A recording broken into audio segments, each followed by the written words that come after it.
bonsoir à tous et soyez les bienvenus dans cette nouvelle édition du journal et merci à vous de commencer cette nouvelle semaine avec nous. Avec nous sur le plateau justement, on reçoit Yves Gauvin, bonsoir.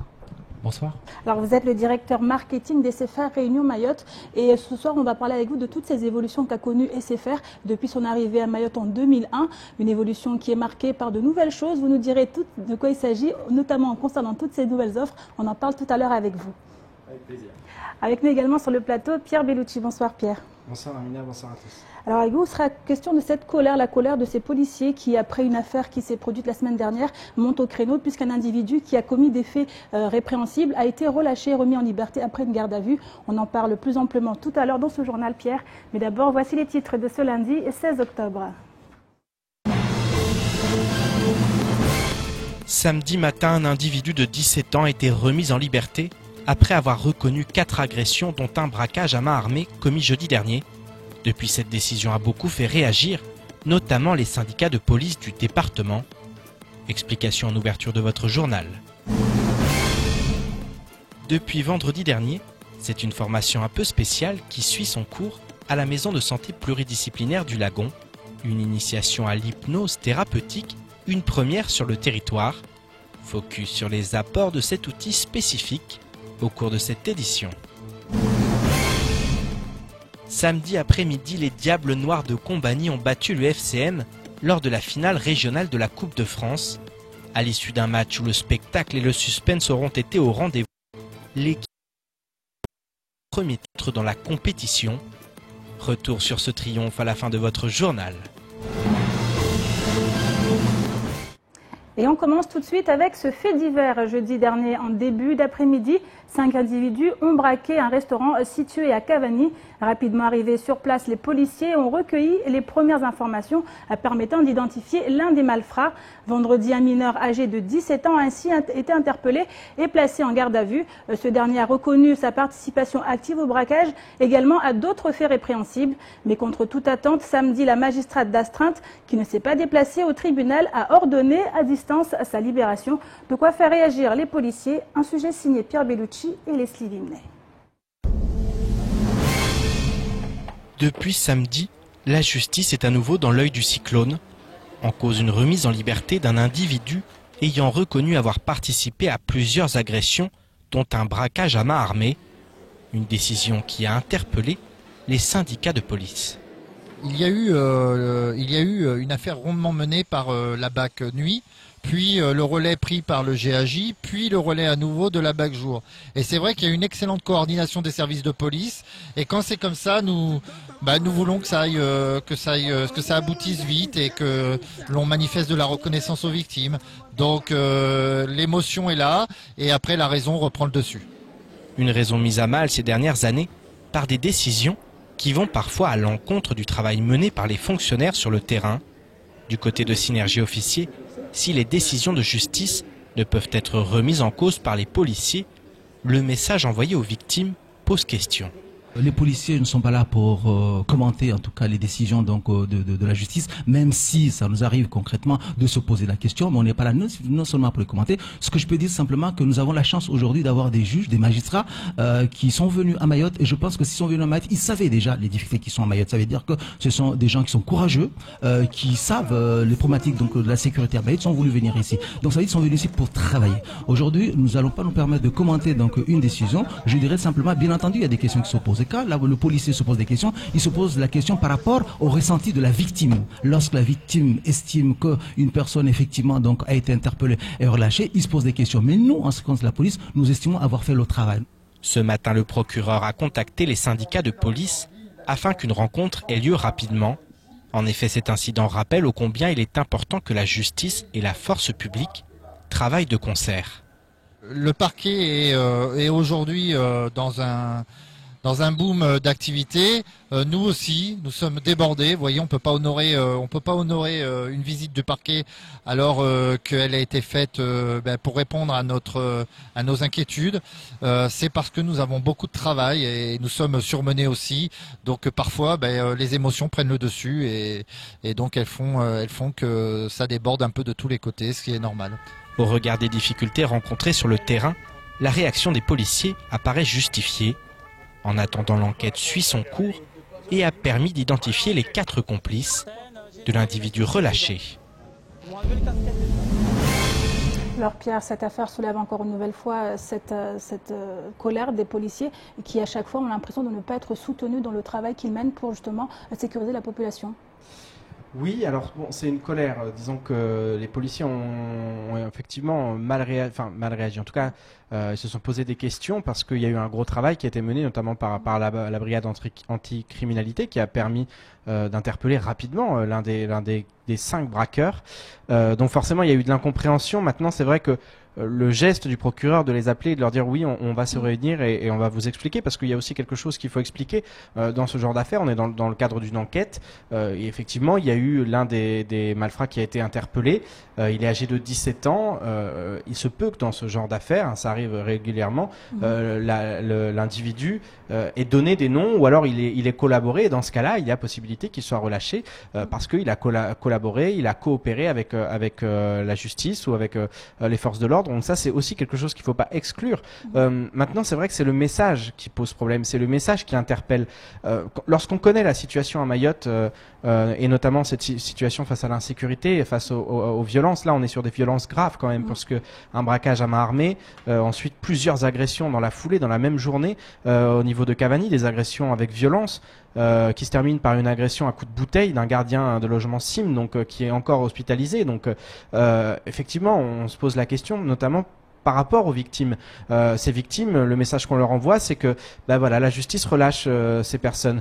Et l'impunité, et c'est ce sentiment d'impunité qui effectivement règne depuis des années sur le département, qui déjà est dénoncé, vivement dénoncé par la population, et une population, on l'a vu, qui est au bord de la rupture et qui ne cesse de dire qu'à force, et on ne cesse de le répéter, elle va se faire justice elle-même. Et c'est aussi cette dérive-là qu'il faut éviter, et ça, c'est le rôle de la justice. Et effectivement, lorsqu'un individu est relâché comme cela, dans ces circonstances-là aussi, puisque la magistrate d'astreinte ne vient pas au tribunal, elle ordonne à distance sa libération, effectivement ça pose question, et l'OPJ, lorsqu'il a appris ça, il a dû se poser des questions, et forcément dans le commissariat, ça a été un peu le branle-bas de combat, où on s'est dit mais on a fait un énorme travail pour arrêter l'un des individus, permettre éventuellement d'identifier les autres, et puis derrière on le relâche. Donc voilà, c'est surtout les messages qui ne passent pas, c'est les messages qui posent question, et voilà, après bien entendu il y a une enquête, bien entendu qu'on imagine que la justice fait son travail à ce niveau-là, et que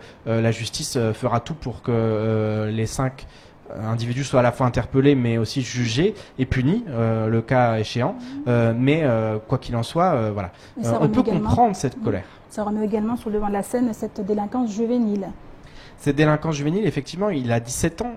Ça pose aussi la question, comme l'expliquait le capitaine Chamassi ce matin, de la prise en charge de ces jeunes délinquants. Il n'y a pas suffisamment de place à la prison de Magicavo. Est-ce que la prison, c'est vraiment la bonne solution? Donc ça, c'est encore autre chose. C'est la problématique de la prise en charge sur le département, de jeunes qui ont dévié, de jeunes qui sont tombés dans la spirale infernale de l'indélinquance. Et pour les en sortir, c'est compliqué. La prison, c'est pas forcément effectivement toujours la bonne solution. S'il y avait plus de moyens, plus d'infrastructures sur le département, peut-être qu'il n'y aurait pas ces 2 choix-là, à savoir relâcher ou envoyer à Magicavo. Donc ça, c'est aussi un autre problème qui est encore il y a un problème de fond qui est encore plus compliqué. Bien sûr qu'il faut réfléchir aussi à cela. Maintenant, encore une fois, on le répète, mais c'est surtout aux victimes qu'on pense dans ces cas-là, et c'est surtout elles qui ont probablement été extrêmement choquées par ce qui s'est passé. Elles ont déjà été choquées par l'agression. On a eu beaucoup de témoignages par rapport au braquage à Cavani en pleine journée dans un restaurant, et effectivement, lorsqu'elles ont appris la nouvelle, lorsque les médias ont été informés, forcément derrière on a une population qui est en colère, et puis qui se dit on doit se faire justice nous-mêmes, parce que la justice n'est pas à la hauteur. Donc voilà, c'est ça qui est inquiétant aussi, et c'est face à cela où il faut absolument que la justice envoie d'autres messages, parce que la situation est explosive sur le territoire, et à la moindre étincelle, la moindre goutte d'eau, que ce soit les policiers ou la population, il y a des risques. Donc voilà. C'est tout ça, Amina. Une question qui Qui revient tourne autour. souvent, Pierre, en tout cas sur le département. Merci pour toutes ces précisions. Et on continue maintenant avec cet appel lancé par le collectif des citoyens de Mayotte à l'ensemble de la population. Un appel à participer à des cérémonies en hommage à ceux qui se sont battus pour l'île. Ainsi, demain, dès 6 h, un grand Chidjabou aura lieu place de la République à Mamoudzou. Ce matin, nous recevions sur notre plateau l'un des membres du collectif, Fatihou Ibrahim. Ce dernier est revenu sur l'importance de se rassembler, surtout au regard de la situation actuelle qui sévit sur le territoire. Écoutons plutôt ses propos lors de la matinale de Kwezi. Mayotte est toujours restée silencieuse depuis longtemps sur son histoire. Il y a des choses qui, bon voilà, il y a des historiens qui sont là qui maîtrisent un peu mieux le sujet, mais il y a des choses qui, bon voilà, qui sont un peu sujets à polémique. Toutefois, on s'est rendu compte que ça n'a pas fait que du bien à cette île. La preuve en est aujourd'hui, on en est où on en est. Donc c'est l'occasion de rappeler qu'il y a des gens qui ont donné leur vie, il y a des gens qui ont donné beaucoup de leur temps pour se battre pour le destin de cette île. Et donc il est temps que Mayotte reconnaisse. Ce n'est que de la reconnaissance, de la gratitude envers ceux qui ont fait, afin peut-être d'inciter les nouvelles générations à donner d'eux à s'engager pour cette île aussi. Donc ça va être un moment effectivement d'union, de communion, de partage, mais ça va être aussi un grand moment de reconnaissance. Et la meilleure reconnaissance pour nous qui sommes musulmans, c'est d'adresser des fatihas à ceux qui sont décédés. On dit que quand ils sont là-bas, il y a quand même ce lien-là qui reste et ils reçoivent ce qu'on leur donne. Et venons-en à présent à cette formation un peu spéciale qui, depuis vendredi dernier, est dispensée à la Maison de la Santé Pluridisciplinaire du Lagon.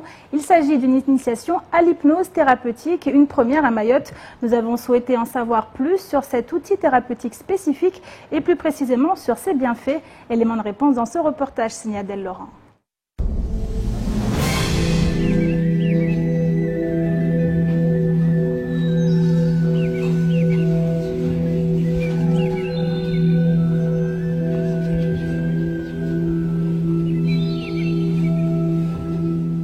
Bienvenue en séance d'hypnose thérapeutique. Organisée par l'Institut Réveil et Hypnose Formation Océan Indien et la Maison de Santé Pluridisciplinaire du Lagon, cet outil spécifique fait son entrée pour la première fois à Mayotte. Fabien Debré et Christelle Saguet nous en disent plus. L'hypnose humaniste, c'est une hypnose consciente en fait. C'est une hypnose où la personne sera actrice de sa guérison ou de son soin. Le champ est énorme, donc les allergies, les phobies, les confiances en soi, l'estime de soi, préparation pour les opérations, pour les accouchements, parce que ça rentre dans les hôpitaux aussi maintenant, ils l'utilisent pour les anesthésies. Que pour les professionnels de soins, c'est une aide, on va dire un soin par la parole. Donc c'est intéressant justement de pouvoir pratiquer cet outil au sein de l'hôpital. C'est simple en plus.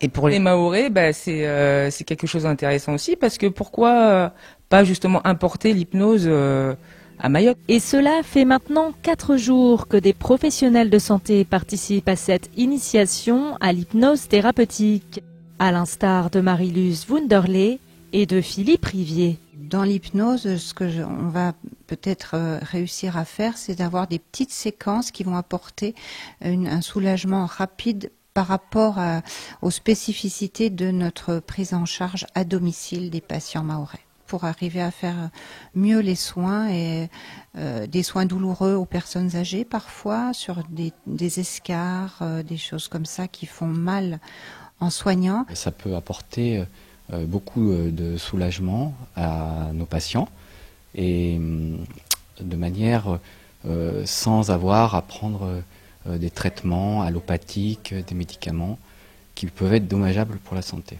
L'apport de l'hypnose va être important pour soulager les douleurs lorsque on fait des soins à nos patients, particulièrement chez les enfants qui verbalisent peu. Je pense que l'hypnose, la mise en place des techniques de manière rapide à cette jeune patientèle va permettre de les soulager grandement.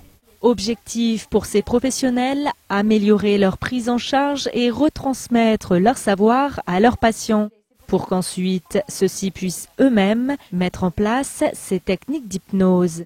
Un transfert de connaissances gratuit qui a le mérite d'être adapté aux réalités du territoire, au regard du cruel manque de moyens humains et financiers que subit le secteur de la santé. Là, le praticien est complètement autonome et il ne se sert de rien à part de ses connaissances, de son esprit. Et ça c'est une économie qui est réelle pour les patients et pour nous qui avons besoin d'utiliser beaucoup de matériel pour obtenir le même confort. La première initiation à l'hypnose thérapeutique du territoire se termine demain. Pour valider leur diplôme, il faudra aux participants se rendre à La Réunion où ils seront certifiés en juin. Et si pour cette première formation, les inscrits auront été des professionnels de santé, la directrice de Réveil et Hypnose Formation Océan Indien souhaiterait mettre en place d'autres initiations à Mayotte et ainsi attirer des personnes venues de tout horizon. Et dans le chapitre environnemental aujourd'hui, il a été question de la biodiversité et du développement maîtrisable. C'était justement le thème du colloque qui s'est tenu aujourd'hui à la salle de cinéma Alpaggio. Un colloque qui se poursuivra demain et dont l'objet est de réfléchir sur comment préserver et valoriser le patrimoine naturel dans les politiques de développement, d'aménagement, de recherche et d'éducation dans les DOM. À Mayotte, où en est-on justement sur toutes ces questions, Bastien Sabouret a cherché à en savoir davantage. Un reportage. Et si prendre soin de la faune et la flore était l'enjeu majeur de ce 21e siècle? Les Outre-mer sont la fierté de la France, de la forêt amazonienne en Guyane, dont le nombre total d'espèces n'est pas encore totalement répertorié, au lagon le plus grand d'Europe, situé à Mayotte. La diversité des espèces sur terre et sous la mer est d'une richesse incommensurable. Pourtant, avec seulement une dizaine de dugongs encore en vie sur le territoire, la protection de notre mère nature n'arrive-t-elle pas un peu trop tard? Pas plus tard que ce matin, en prenant la vedette, dans le port de Zaouzi, il y avait une tortue verte. C'est une anecdote, mais ça montre que il y a de l'espoir. Deuxièmement, quand on voit Mayotte de la mer ou quand on la survole, il reste encore des espaces forestiers qui sont là, qui sont à protéger. Écoutez, moi, quand j'étais tout jeune, je vivais avec les maquis et il y en a encore. Maintenant, j'aurai bientôt 70 ans. Les 16 et 17 octobre ont lieu le colloque annuel inter-CCEE sur la biodiversité et le développement maîtrisable afin de déterminer quelle place doit être accordée à la préservation, mais aussi à la valorisation du patrimoine naturel dans les politiques de développement, d'aménagement, de recherche et d'éducation. Et ceci dans les DOM, Guadeloupe, Guyane, Martinique, Mayotte et La Réunion. Cette thématique a été retenue surtout par rapport au projet et au positionnement du conseil départemental pour faire reconnaître le lagon de Mayotte comme patrimoine de l'UNESCO. Il y a la pédagogie, mais il y a aussi la dimension recherche, la dimension lien avec la société civile, c'est-à-dire la sensibilisation. Et voilà, donc tous ces espaces naturels à protéger, pour protéger la biodiversité, doivent être pris en compte, y compris à partir de l'école. La sauvegarde du patrimoine naturel doit passer en premier lieu par la mise en œuvre de moyens financiers, mais surtout humains. Protéger est l'affaire de tous et montrer l'exemple reste la meilleure des campagnes. Vous savez, déjà le simple geste de ne pas jeter un déchet dans la rue, le simple geste de faire attention à l'environnement qui nous entoure, à la nature qui nous entoure, à pas la salir, à pas la détruire, à éviter autant que faire se peut. J'ai pas dit qu'on arriverait à 100% à le faire, mais autant que faire se peut, prendre l'habitude de se dire cet animal-là, il me gêne pas plus que ça, donc c'est pas la peine de l'écraser. Cette plante-là, elle me gêne pas plus que ça, c'est pas la peine de l'arracher. Cette canette, je l'ai finie, autant la mettre dans une poubelle. Enfin voilà, des choses comme ça. La chance de la Guyane quand même, c'est d'avoir pensé très tôt à créer des aires protégées. Donc c'est vrai qu'on a un réseau qui est quand même important et qui couvre une bonne partie du territoire avec des diversités de milieux et d'espèces. Mais à côté de ça, il y a des atteintes à l'environnement, surtout dans le sud, avec le parc amazonien où les garimperos, donc des chercheurs d'or, viennent complètement défigurer une partie de ce territoire. Bien que d'autres départements, à l'image de la Guyane, montrent une richesse terrestre plus abondante, que ce soit au niveau de la faune ou de la flore, Les richesses marines à Mayotte sont encore loin d'être complètement explorées. Les progrès de la science et de futures découvertes médicales pourraient bien se trouver à quelques mètres de nous, sous la mer. Et c'est vrai qu'il faut chercher à sauver les derniers dugongs, qu'il faut chercher à sauver les baleines, qu'il faut chercher à sauver tous ces grands ensembles, mais il ne faut pas oublier aussi l'infiniment petit. Et c'est parfois dans les richesses qu'apporte la biodiversité, dans l'infiniment petit qu'on trouve des choses en matière de pharmacologie, en matière de cosmétologie, en matière de développement économique lié à la biodiversité. C'est souvent à partir de micro-organismes qu'on avance. Donc je pense c'est un tout, et on en fait partie. L'infiniment petit peut être la clé des prochaines découvertes. Mayotte peut avoir une carte à jouer dans un monde toujours plus industrialisé et exploité. En protégeant ses ressources naturelles, le territoire pourrait même faire figure d'exemple face aux autres îles. Et je me tourne maintenant vers notre invité. Il s'agit d'Yves Gauvin, qui est directeur opérationnel client SFR Réunion Mayotte. Alors, on parlait tout à l'heure de l'installation des SFR depuis 2001 à Mayotte. Et depuis, l'entreprise a fait du chemin avec toutes ces offres qui ont été proposées aux Mahorais. Aujourd'hui, où en est-on très exactement ?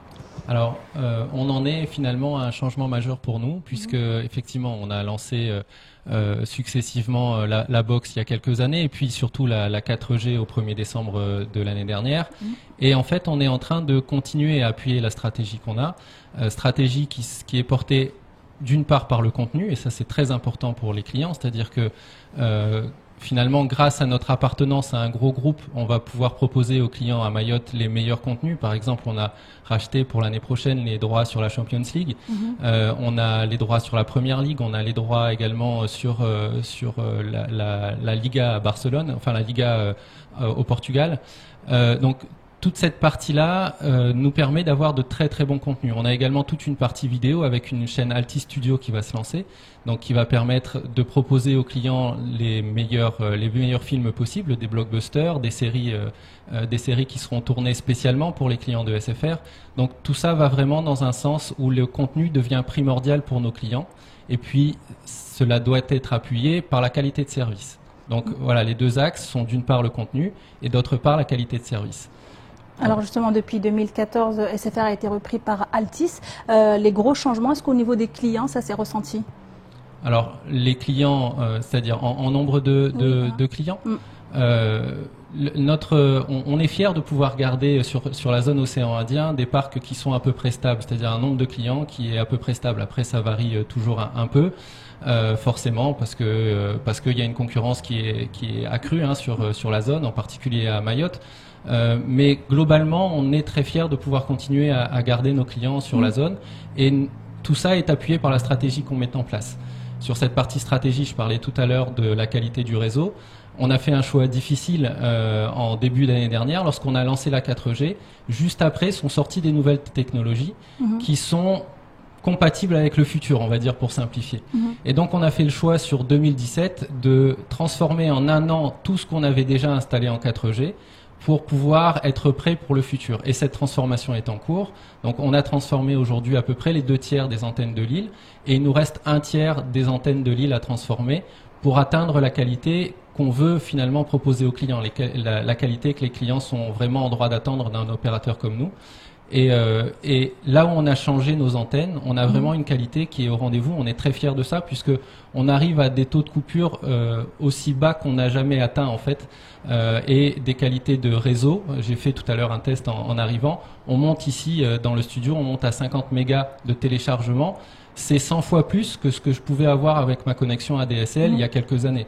Donc on va vraiment dans le sens d'une augmentation de la qualité du service, et bien sûr pour supporter les contenus dont je vous parlais tout à l'heure. Ça, c'est ce qui est des évolutions. Est-ce que des choses à prévoir, des choses qui sont prévues, notamment, parce qu'on sait que la concurrence s'installe, notamment Free qui a annoncé une arrivée sur Mayotte. Comment ça va se passer chez SFR ? Alors, on continue dans notre stratégie. Les opérateurs concurrents sont sur une stratégie qui est portée uniquement par le réseau, avec la qualité qu'ils ont et qu'ils ont toujours connue en métropole. Donc, voilà, je n'en dirai pas plus. Donc, c'est pour ça que nous, on tenait à installer un réseau d'une qualité vraiment supérieure, ce qu'on est en train de faire, et on aura fini à la fin de l'année. C'est un engagement de notre part. On fait vraiment le nécessaire pour avoir fini l'intégralité de la couverture en 4G, 4G+, sur Mayotte à la fin de cette année. Et ensuite, ce qu'on a et que n'ont pas les autres, c'est cette stratégie orientée sur le contenu. Donc, À travers cette stratégie, on pense qu'on est clairement différent de nos concurrents et qu'on continuera à garder nos clients. En tout cas, on va faire tout ce qu'il faut pour. Donc de bonnes choses à venir pour la clientèle SFR. Oui, de bonnes choses à venir pour la clientèle SFR. Et puis dans l'organisation également, on évolue et c'est aussi un des gros projets de 2017. Et mon poste en est un peu le symbole finalement, puisque la direction opérationnelle client, c'est une direction qui gère à la fois la direction grand public commercial, la direction entreprise commerciale, le service client et le marketing. Le point commun à tous ces services, c'est de s'occuper du client. Et le fait d'en faire une seule direction, c'est vraiment qu'on veut mettre le client au centre de tout ce qu'on fait. Et à travers cette direction, c'est vraiment l'axe qu'on choisit pour les années à venir. En tout cas, merci beaucoup pour toutes ces précisions. Merci pour avoir fait ce point sur les évolutions des SFR passées et à venir. Yves Gauvin, je rappelle que vous êtes le directeur opérationnel client des SFR Mayotte Réunion. Merci à vous.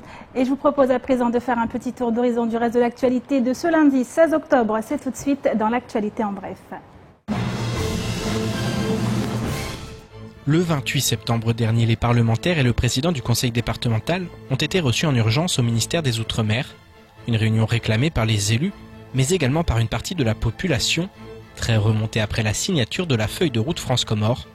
Ils ont ainsi pu prendre connaissance du document et obtenir son report à une date ultérieure. Samedi matin, place de l'Ancien Marché, les élus ont organisé un congrès public afin tour à tour de livrer leurs explications, rappeler leurs engagements et leur détermination. La foule des grands jours n'était pas au rendez-vous, mais les parlementaires et le président du CD ont néanmoins pu appeler à nouveau au rassemblement pour ce mardi 17 octobre à 6 h, place de la République. En effet, les élus soutiennent la démarche du collectif des citoyens de Mayotte, qui invite l'ensemble de la population mahoraise à prendre part aux cérémonies du Grand Chidjab de Lille, qui se tiendra demain matin. Et samedi toujours, à quelques pas des élus sur la place de la République à Mamoudzou, la 5e édition des Rencontres de la Sécurité 2017 a eu lieu. 14 stands étaient installés pour l'occasion, de la Croix-Rouge au détachement de la Légion étrangère, en passant par la direction de la jeunesse, des sports et de la cohésion sociale. Comme chaque année, les démonstrations proposées par les forces de sécurité ont impressionné le public, venu en nombre pour rencontrer les acteurs locaux. Des acteurs qui travaillent dans l'ombre tout au long de l'année et qui, le temps d'une journée, ont eu l'occasion de présenter leur savoir-faire et leur technique. Le meilleur ami de l'homme a également eu la part belle. Les professionnels ont par ailleurs pu échanger avec les jeunes du département souhaitant s'engager dans l'un des métiers liés à la sécurité. L'épidémie de peste à Madagascar est toujours en pleine expansion, même si les autorités se veulent rassurantes. Par le biais d'un communiqué, le ministère de la Santé publique malgache vient d'informer les compagnies aériennes, les opérateurs commerciaux et les voyageurs à Madagascar que le gouvernement malgache a pris toutes les mesures qui s'imposent pour respecter le règlement sanitaire international. Parmi ces mesures figure le contrôle sanitaire obligatoire au départ du pays, qui permet de détecter des cas suspects de peste et de protéger les autres passagers ainsi que les personnels navigants. Selon le gouvernement, le dispositif en place est en conformité avec les recommandations du règlement sanitaire international de l'OMS et a ainsi été jugé suffisant pour éviter le risque de propagation internationale de la peste. Pour l'heure, l'OMS ne préconise donc aucune restriction au voyage ou aux échanges commerciaux internationaux avec Madagascar. Et c'est avec du football que l'on termine cette édition et plus précisément avec l'un des événements sportifs du week-end. Samedi, en effet, les Diables Noirs de Combani ont battu FCM Tsapéré lors de la Coupe de France régionale. Un premier titre pour cette équipe qui existe depuis maintenant 30 ans. Prochaine étape, le 11 novembre en métropole pour le 7e tour de la Coupe de France où Combani aura la lourde tâche de représenter Mayotte. Résumé de la rencontre de samedi avec Sony Chamsidine et Mohamed Mariox.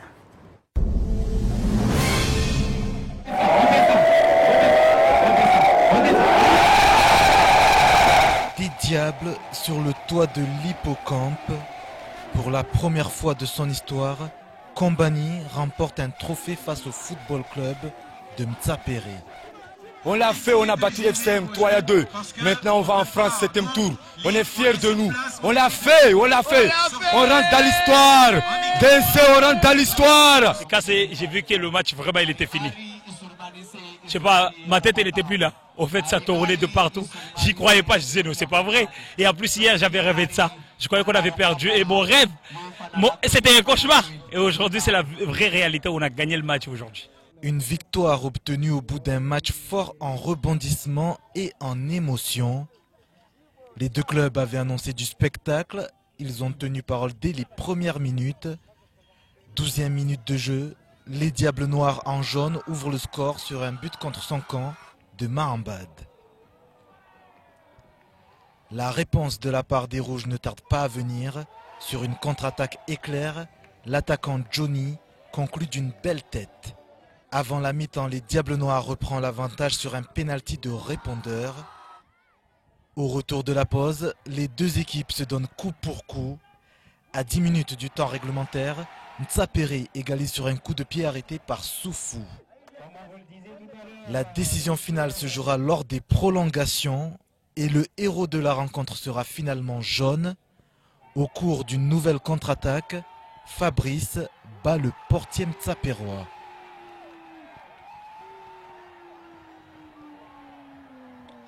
Après 37 années d'existence, le club des Diables Noirs de Combani inscrit sa première ligne à son palmarès du football local. C'est inoubliable ce qui se passe aujourd'hui. Je suis en train de rêver, je ne crois même pas que je suis gagnant de cette Coupe de France. Tout un parcours bien sûr de 12 ans, ça fait 12 ans depuis 2005 que je suis devant Diable Noir et j'ai rêvé de ça et après 12 ans Dieu me l'a donné. Ce soir je vais dormir tranquille. C'est les joueurs qui ont fait le match et ils ont respecté les consignes comme il le fallait. On les a pressés, on a pris le milieu des terrains et on a joué comme il le faut. Et mentalement on était prêts. Et ça c'est l'un des objectifs du président du Diable Noir de Combani, il m'avait assigné, je le remercie. Et je remercie tout le village de Combani qui m'a soutenu dans cette rencontre et durant toute la saison. Principal objectif cette saison est vainqueur l'année dernière. Pour sa deuxième finale consécutive, le football club de Ntsapéré voit la petite coupe locale aux grandes oreilles lui échapper. On la voulait vraiment parce que l'année dernière on est parti au 7e tour et on n'est pas passé loin de gagner là-bas. Du coup, cette année on la voulait vraiment pour revenir, mais bon, ils ont mérité aujourd'hui, ils ont été solidaires, ils ont gagné, il n'y a rien à dire. Il reste 2 journées en championnat plus la Coupe de Mayotte, on est en quart de finale, donc on va pas lâcher, on va les jouer à fond. Pour les Diables Noirs, place désormais à l'étape supérieure. Combani représentera l'île au Lagon le 11 novembre prochain en Hexagone, lors du 7e tour de la Coupe de France.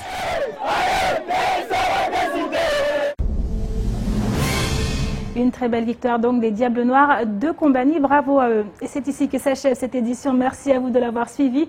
Une édition rediffusée sur OM5, également disponible en replay sur notre site l'infocoesie.fr, sur YouTube et sur notre page Facebook. Demain matin dès 6h, retrouvez toute l'équipe de la matinale. Quant à moi, je vous donne rendez-vous demain soir pour une nouvelle édition du journal. Excellente soirée à vous sur KTV.